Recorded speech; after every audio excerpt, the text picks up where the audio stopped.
আজ বসন্ত পঞ্চমী, সরস্বতী পুজো এবং Valentine's day.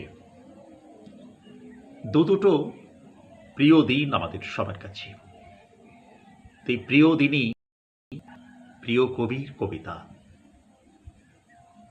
বাংলাদেশের পরিচিত মুখ, আমাদের সবার প্রিয় কবি স্বপন কুমার বৈদ্য দাদার একটি কবিতা ভীষণ নাড়া দিয়েছে।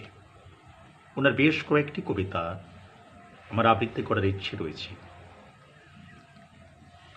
তার মধ্যে যেটি দিয়ে আমি শুরু করলাম, আমি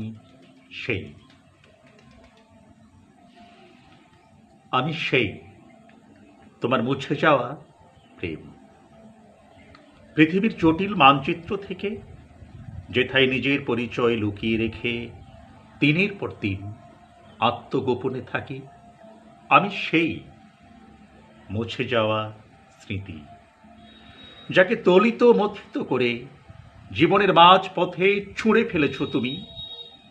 আমি সেই হারিয়ে যাওয়া প্রেমিক, যাকে দূরে সরিয়ে দিয়েছ যতন করে। আমি সেই নক্ষত্র, যাকে তুমি মনে রাখার প্রয়োজন মনে করনি ধূসর রাতে। আমি সেই পথ হারানো ভ্রান্ত পথিক, যে তোমার মনের পথ হারিয়ে সূর্যাস্তের রক্তচক্ষু দেখি। আমি সেই হতভাগা, আলো আঁধারিতে মিথ্যা অভিসারের নেশায় যা রাত ভোর হয়।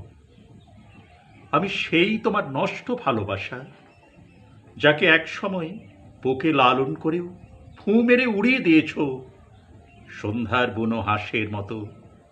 আমি সেই জ্বলন্ত আগ্নেয়গিরি, যে তোমাকে হারিয়ে দিবারাত্রি জ্বলছে দাও দাও করে। আমি সেই চোখের লোনা জল, যে তোমাকে মনে পড়তেই গণ্ডদেশ ভিজিয়ে ফেলি। আমি সেই তোমার অবাঞ্ছিত সুখ, যাকে কাছে পেতে একসময় দুরু দুরু করত তোমার শিশির ভেজা বুক।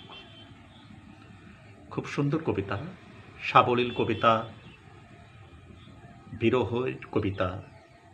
প্রেমের এই বিরহের মধ্যে স্বপন কুমার বৈদ্য দাদার লেখাগুলো মনকে নাড়া দিয়ে যায়।